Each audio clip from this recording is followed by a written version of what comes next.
तो कहानी की शुरुआत में हमें जेसन नाम के एक जवान लड़के को दिखाया जाता है जो एक स्टूडेंट होने के साथ साथ एक सोशल मीडिया पर्सनालिटी भी है और फेसबुक पर उसके कई सारे फॉलोअर्स भी हैं क्योंकि सिंगिंग जेसन के पैशन होता है।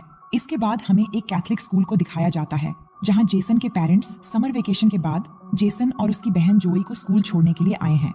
वही सारा नाम की एक लड़की को भी दिखाया जाता है जो जोई के रूममेट होती है और वो जेसन को लाइक करती है।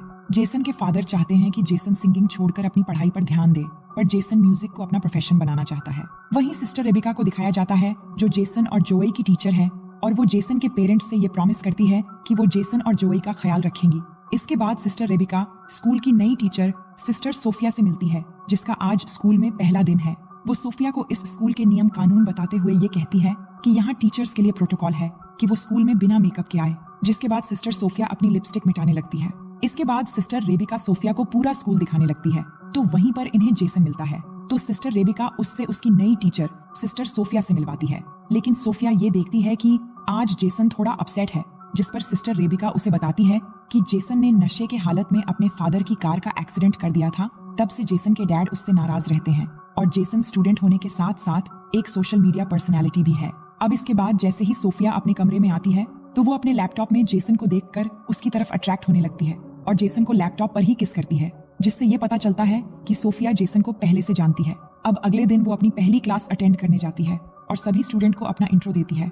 लेकिन उसी दौरान जेसन और सारा को बात करते हुए देखकर सारा को आगे बिठा देती है, जिस पर सारा को बहुत गुस्सा आता है। लेकिन ये देखकर जेसन की बहन जोई को थोड़ा अजीब लगता है क्योंकि कैथलिक स्कूल में टीचर्स इस तरह का रूड बिहेव नहीं करते हैं। अब जैसे ही सोफिया बुक ओपन करती है तो जोई कहती है कि क्लास शुरू होने से पहले सभी प्रेयर करते हैं। जिसके बाद सोफिया खुद प्रेयर करने के बजाय वो जोई को प्रेयर करने के लिए कहती हैं, जिसके बाद जोई प्रेयर करती हैं और उसके साथ सारे स्टूडेंट्स भी प्रेयर करने लगते हैं। तभी जोई देखती है कि सोफिया प्रेयर नहीं कर रही और वो ये बात अपने भाई जेसन को बताती है। तभी जेसन को उस समय सारा का मैसेज आता है, इसलिए वो जोई की बात पर इतना ध्यान नहीं देता। अब स्कूल के बाद सोफिया जेसन से मिलकर पूछती है कि क्या सारा तुम्हारी गर्लफ्रेंड है? तो जेसन कहता है कि मेरी कोई गर्लफ्रेंड नहीं है। ये सुनकर सोफिया बहुत खुश होती है, पर अगली सुबह वो जेसन और सारा को किस करते हुए देख लेती है और जेसन को क्लास में भेजकर सारा को डांटने लगती है। जिस पर सारा कहती है कि तुम मुझे नहीं जानती, मैं उस आदमी की बेटी हूँ जो इस स्कूल को फंड्स दिया करते हैं। लेकिन सोफिया को इस बात से कोई फर्क नहीं पड़ता और वो उसे जेसन से दूर रहने के लिए कहती है। अब क्लास के बाद सोफिया जेसन को रुकने के लिए कहती है और उसे कहती है कि तुमने तो कहा कि तुम्हारी कोई गर्लफ्रेंड नहीं है, फिर तुम सारा के साथ क्या कर रहे थे? जिस पर जेसन के पास इस बात का कोई जवाब नहीं होता। जिसके बाद सोफिया कहती है कि तुम एक बार मेरे चैम्बर में आकर मिलना। अब थोड़ी देर बाद जब जेसन सोफिया से मिलने के लिए जाता है तो वो देखता है कि सोफिया अपनी बॉडी को मॉइस्चराइज कर रही होती है। असल में सोफिया ने जानबूझकर अपने कमरे का दरवाजा खुला रखा था ताकि जेसन उसे ऐसी हालत में देखकर उसकी तरफ अट्रैक्ट हो जाए। अब अगली सुबह सोफिया जेसन से पूछती है कि वो उससे मिलने क्यों नहीं आया, जिस पर जेसन कहता है कि वो भूल गया था। अब यहाँ जेसन और जोई को स्कूल आए हुए एक हफ्ता हो चुका है और वीकेंड पर उनके पेरेंट्स उन्हें अपने घर लेने के लिए आए होते हैं। वहीं सिस्टर सोफिया का जेसन के बगैर मन नहीं लगता, इसीलिए वो सिस्टर रेबिका से अपने आंटी की तबीयत खराब होने का बहाना करके स्कूल से लीव ले लेती है। इधर घर पर जेसन अपने डैड से कहता है कि वो स्कूल से 1 साल की छुट्टी लेकर अपने पैशन पर काम करेगा, लेकिन उसके डैड चाहते हैं कि वो अपना फोकस पढ़ाई में लगाए, जिस पर इन दोनों के बीच बहस हो जाती है और जेसन नाराज होकर बाहर आ जाता है और अकेले ही बाहर गाना गा रहा होता है। इसी दौरान सोफिया अपनी कार लेकर जेसन के घर आती है और छुपकर उसकी सिंगिंग को एंजॉय कर रही होती है। तभी जेसन को सारा का कॉल आता है, जिससे सोफिया गुस्सा होने लगती है और तभी सोफिया का पैर गलती से किसी चीज से टकराता है और आवाज आने पर जेसन उसकी तरफ बढ़ने लगता है। लेकिन तभी जेसन को जोई का मैसेज आता है और वो वापस अंदर चला जाता है। अब सोफिया किसी तरह सारा को जेसन से दूर करना चाहती है, इसलिए वो अपनी पहली चाल चलती है, जिसमें वो रात को सारा के कमरे में जाकर उसकी बुक में ड्रग्स रख देती है। लेकिन बाहर निकलते समय उसका सामना सिस्टर रेबिका से होता है तो वो उन्हें बताती है कि उसे किसी की आवाज सुनाई दे रही थी, इसीलिए वो देखने के लिए यहाँ आई थी। इसी दौरान जोई नींद से उठ जाती है जो सारा के रूम में ही रहती है और दोनों की बातें सुनकर उसे सोफिया पर शक होने लगता है। अब अगली सुबह क्लास में सोफिया सारे स्टूडेंट्स को वही पेज ओपन करने के लिए कहती है जिस पर उसने सारा की बुक के उसी पेज में ड्रग्स रखा था। जिसके बाद वो सारा को ड्रग्स के साथ पकड़ लेती है और उसे कहती है कि तुम्हें इसके लिए बहुत बड़ी सजा मिलेगी। जिसके बाद इस बात की खबर पूरी स्कूल में फैल जाती है, जिससे सारा को स्कूल से सस्पेंड कर दिया जाता है। इसके बाद सोफिया सिस्टर रेबिका से कहती है कि आपको इस स्कूल की रेपुटेशन बचाई रखनी है तो आपको बॉयज के कमरों की भी तलाशी लेनी चाहिए। जिस पर सिस्टर रेबिका जेसन और उसके दोस्तों के कमरों की तलाशी लेते हैं और उन्हें जेसन के बेड से शराब की बोतल मिलती है। दरअसल ये काम भी सोफिया ने ही किया होता है, लेकिन जेसन टीचर्स को कहता है कि मुझे नहीं पता कि ये बोतल कहाँ से आई और किसने रखी है। अगर आपने मुझे सस्पेंड कर दिया तो उस काम के लिए मेरी लाइफ बर्बाद हो जाएगी, जो काम मैंने असल में किया ही नहीं। और अगर मेरे डैड को ये बात मालूम हुई तो इस बार वो मेरी जान ले लेंगे। ये सुनकर सोफिया उन्हें एक सुझाव देती है जिसमें जेसन की सजा ये होगी कि वो 1 हफ्ते तक स्कूल के वो सारे काम करेगा जो अक्सर यहाँ की सिस्टर्स किया करती है, और जेसन भी इसके लिए मान जाता है। अब इसके बाद हमें पास्ट का एक सीन दिखाया जाता है कि किस तरह सोफिया ने सोशल मीडिया पर जेसन को देखा और वो उसके सॉन्ग्स और उसके आवाज की फैन हो गई, और वो जेसन से मिलने के लिए सोफिया नाम की एक सिस्टर जो उसी स्कूल में ट्रांसफर होने वाली थी उसका मर्डर करके उसे ठिकाने लगा दिया, और उसकी जगह सारे डॉक्यूमेंट्स चेंज करके सिस्टर सोफिया बनकर स्कूल में एंटर हो गई। अब कहानी प्रेजेंट टाइम में आती है जहां हम देख पाते हैं कि जेसन स्कूल के काम कर रहा है और पौधे लगा रहा है। इसी समय सोफिया वहां आती है और हेल्प करने की बहाने उसको उकसाने लगती है। वहीं जोई ये सब नोटिस कर रही होती है। अब अगले सीन में हम देखते हैं कि सोफिया आखिरकार सारी धार्मिक हदों को पार करते हुए रात को जेसन के कमरे में एंटर हो जाती है, और अंदर जाते ही वो मोबाइल रिकॉर्डिंग ऑन करके रख देती है और अपने गले से नेकलेस उतारती है। तभी जेसन की नींद खुल जाती है और वो देखता है कि सिस्टर सोफिया उसके सामने है और उसे अजीब लगने लगता है। लेकिन सोफिया जेसन को अपनी अदा में बहकाने की कोशिश करती है और पास आकर जेसन को किस करने लगती है।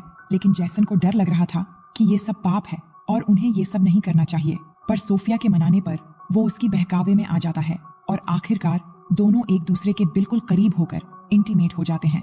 अब अगली सीन में हम देख पाते हैं कि जेसन रिग्रेट होकर चर्च में जाता है फादर से इस बात का कन्फेस करने के लिए कि उसे एक बहुत बड़ा पाप हो गया है। अब वो जैसे ही फादर से माफी मांगने लगता है तभी वो देखता है कि वहाँ फादर की जगह सोफिया है, और वो उधर ही आकर उसके गोद में बैठकर उसे किस करने लगती है, और एक बार फिर से दोनों वहाँ पर इंटीमेट होने लग जाते हैं। अब इस इंसिडेंट के हुए 1 हफ्ता गुजर जाता है और जेसन अपने घर चला जाता है जहाँ उसे सारा का मैसेज आता है जिसमें वो उसे रात की पार्टी के लिए इनवाइट करती है। वहीं सोफिया भी स्कूल से निकल रही होती है, पर तभी वो सिस्टर रेबिका को किसी और स्कूल के फादर से असली सोफिया के बारे में बात करते हुए सुन लेती है, जिससे उसको ये पता चलता है कि वो फादर असली सोफिया को बहुत पहले से जानते हैं। ये सुनते ही वो घबराकर कार की तरफ बढ़ने लगती है, लेकिन तभी सिस्टर रेबिका उसे देखकर कहते हैं कि तुम कहाँ जा रही हो, जिस पर सोफिया उन्हें अपनी आंटी की मेडिकल इमरजेंसी का बहाना करके वहाँ से निकल जाती है। अब उसी रात जेसन अपने डैड से कहता है कि वो सारा के घर पार्टी में इनवाइटेड है, लेकिन उसके डैड उसे जाने से मना कर देते हैं, जिससे इन दोनों के बीच हमेशा की तरह बहस हो जाती है। जिसके बाद जेसन अपने डैड की परमिशन के बिना ही सारा के घर निकल जाता है, और वही सोफिया भी उसे फॉलो करती हुई उसके पीछे चलने लगती है। अब जेसन सारा के घर जाकर काफी शराब पीता है, जिसके बाद सारा उसे एक कमरे में ले जाती है और दोनों एक दूसरे को किस करने लगते हैं। पर इसी दौरान जेसन को सोफिया के साथ किए हुए इंटीमेट सीन याद आने लगते हैं, जिसके बाद वो एक बियर बोतल लेकर वहाँ से निकल जाता है, लेकिन उसको पुलिस खुलेआम बियर की बोतल के साथ पकड़ लेते हैं। पर तभी वहाँ सोफिया आकर पुलिस को बताती है कि जेसन मेंटली काफी डिस्टर्ब है, और उन्हें वो कन्विंस करती है कि वो जेसन को जाने दे, जिसके बाद सोफिया की बात मानकर पुलिस उसे जाने देती है। अब जेसन सोफिया से कहता है कि वो नशे की हालत में घर नहीं जा सकता, इसलिए सोफिया उसे होटल के एक रूम में ले जाती है। वहीं हम देखते हैं कि जेसन की माँ उसके डैड को ये समझाने लगती है कि उन्हें जेसन को उसके पैशन के लिए 1 साल का समय देना चाहिए, जिस पर जेसन के डैड मान जाते हैं और उसे घर वापस लाने के लिए जाते हैं। वहीं इधर जेसन को रूम में लेकर आने के बाद सोफिया अपने कपड़े उतारने लगती है ताकि दोनों फिर से इंटीमेट हो सके, पर जेसन को शक होने लगता है कि वो हर जगह उसे फॉलो कर रही है, और वो कहता है कि हम दोनों ने आज तक जो भी किया वो वाकई में एक बहुत बड़ा पाप है, और मैं इस रिग्रेट से बाहर नहीं निकल पा रहा हूँ, और अब आगे से हम दोनों ये सब कभी नहीं करेंगे। लेकिन सोफिया कहती है कि हम दोनों के बीच काफी सिमिलैरिटीज है, और हम दोनों के ही डैड हमें नहीं समझते, और हम दोनों एक दूसरे से मिले ही इसलिए कि दोनों एक दूसरे के साथ रह सके। लेकिन जेसन सोफिया की कोई बात नहीं मानता और वो सोफिया को उधर ही छोड़कर चला जाता है, जिससे सोफिया को बहुत गुस्सा आता है। वहीं जेसन के फादर उसे ढूंढ लेते हैं और उसे कहते हैं कि उन्होंने कहीं ना कहीं जेसन को फोर्स किया है, और वो उसे सॉरी कहकर उसे एक मौका देने की बात करते हैं। अब अगले दिन सुबह जब जेसन और जोई दोनों स्कूल के लिए निकलते हैं तो सोफिया भी वहाँ होती है, और वो उन्हें देखकर कार स्टार्ट करके जाने लगती है। तभी जोई उस कार को देख लेती है और स्कूल आकर उस कार को ढूंढ भी लेती है और नंबर के जरिए ऑनलाइन चेक करती है, जिससे उसे पता चलता है कि वो कार सोफिया के नाम पर ही रजिस्टर है, जिससे जोई को ये यकीन हो जाता है कि वो सोफिया ही थी जो उनके घर के बाहर ठहरी थी। वहीं इधर जेसन अपने कमरे में जाता है तो सोफिया उसे बेहोश पड़ी मिलती है, जिससे वो घबराकर उसे होश में लाने के लिए माउथ टू माउथ ऑक्सीजन देने की कोशिश करता है, लेकिन उसे पता चलता है कि सोफिया नाटक कर रही है, जिस पर जेसन सोफिया पर गुस्सा होकर ये कहता है कि मैं इस बारे में फादर को रिपोर्ट कर दूंगा। लेकिन सोफिया को इस बात से कोई फर्क नहीं पड़ता, और वो कहती है कि अगर तुमने रिपोर्ट किया तो मैं भी सभी को बता दूंगी कि तुम एक स्टूडेंट होकर किस तरह एक टीचर के साथ बेशर्मी की सारी हदें पार कर चुके हो। अब जेसन समझ जाता है कि वो बुरी तरह फंस चुका है, तभी उसे जोई फोन करके सोफिया के कार के बारे में बताती है, जिस पर जेसन उसे कहता है कि वो इस बारे में किसी को न बताए। अब आगे हम देखते हैं कि क्लास में प्रेयर के बाद सिस्टर रेबिका सारा को दोबारा वापस लेकर आई है, जिसे सोफिया को बहुत गुस्सा आता है। और क्लास के बाहर सोफिया सिस्टर रेबिका को नियम समझाने लगती है कि किस तरह आप सारा को वापस स्कूल में परमिशन दे सकती हैं, जिस पर सिस्टर रेबिका कहती हैं कि तुम मुझे नियम कानून मत सिखाओ, मुझे पता है कि क्या करना चाहिए और क्या नहीं, और तुम पहले प्रेयर करना सीखो। अब एक तरफ सारा के वापस आने की खुशी में जेसन सिंगिंग कर रहा होता है, तो दूसरी तरफ सोफिया गुस्से में आकर एकदम साइको की तरह बिहेव करने लगती है। इसके बाद हम देखते हैं कि सारा जब नहा रही थी तो सोफिया वहां जाकर उसके सर दीवार पर मार मार के उसकी जान ले लेती है और फिर साबुन गिराकर इस मर्डर को एक नॉर्मल एक्सीडेंट की तरह दिखाने की कोशिश करती है। इसके बाद जब जोई नहाने के लिए जाती है तो वो सारा को मरी हुई देखकर चिल्लाने लगती है। इसके बाद सारा की बॉडी को पोस्टमार्टम के लिए ले जाया जाता है। इसी दौरान सारा की लाश देखकर जोई ये कह रही होती है कि इतने सालों में शावर लेते समय कभी भी ऐसा नहीं हुआ, यहाँ कुछ न कुछ तो गड़बड़ जरूर हुआ है। अब अगले दिन चर्च में प्रेयर करने के बाद जब सोफिया बाहर आती है तो जेसन सोफिया से कहता है कि जरूर तुमने कुछ किया होगा, जिस पर सोफिया कहती है कि पुलिस ने इसको एक एक्सीडेंट डिक्लेयर कर दिया है और वैसे भी यहाँ कोई गुनहगार नहीं है और सबसे बड़े गुनहगार तो तुम हो जिसने एक नन के साथ संभोग किया है। ये कहकर वो उसे वो एमएमएस दिखाने लगती है जो उसने इंटीमेट होने के दौरान छुपाकर रिकॉर्ड किया था, और वो कहती है कि अगर तुमने सारा के बारे में कुछ भी अपनी जबान से निकाला तो मैं ये एमएमएस सोशल मीडिया पर वायरल कर दूंगी। अब अगले दिन सुबह जब सोफिया जेसन और जोई को घर जाते हुए देखती है तो इस बार वो सिस्टर रेबिका से अपने आंटी के डेथ का बहाना बनाकर वहां से निकल जाती है और उसी रात जेसन और उसकी फैमिली डिनर के लिए बाहर एक रेस्टोरेंट में जाते हैं, पर वहां वो देखते हैं कि सिस्टर सोफिया भी यहाँ आई हुई है। इसके बाद सोफिया जेसन के पेरेंट्स को अपना इंट्रो देती है, जिस पर उसके डैड उसे अपने साथ ज्वाइन होने के लिए कहते हैं, लेकिन जेसन नहीं चाहता कि वो यहाँ बैठे, पर उसके डैड सोफिया के बैठने का इंतजाम कर देते हैं और वो उनके साथ बैठ जाती है।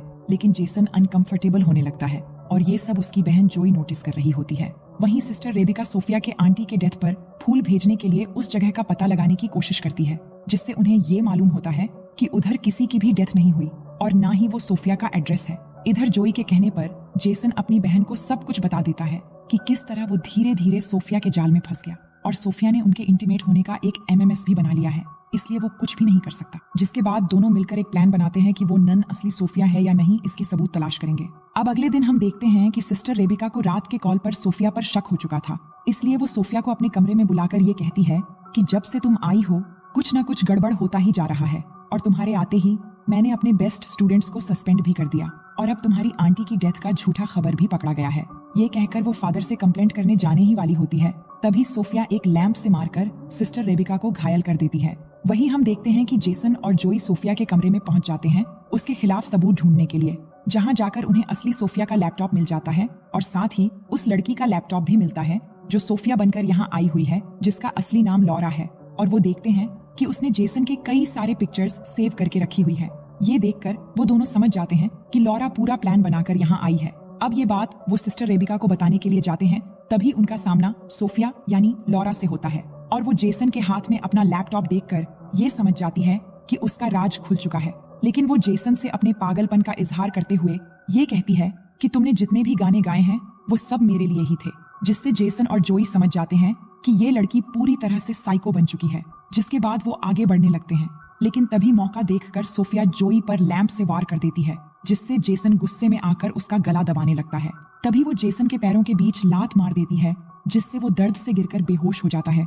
जिसके बाद वो जोई को फिर से उसी लैंप से मारने ही वाली होती है, तभी वहां पर सिस्टर रेबिका आकर उसके हाथ से वो लैंप छीन लेती है, लेकिन वो सिस्टर रेबिका को भी मारने लगती है।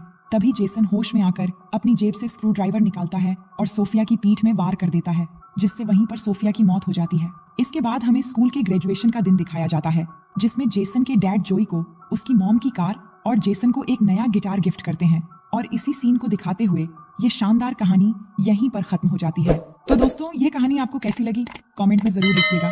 मिलते हैं एक और मजेदार स्टोरी के साथ।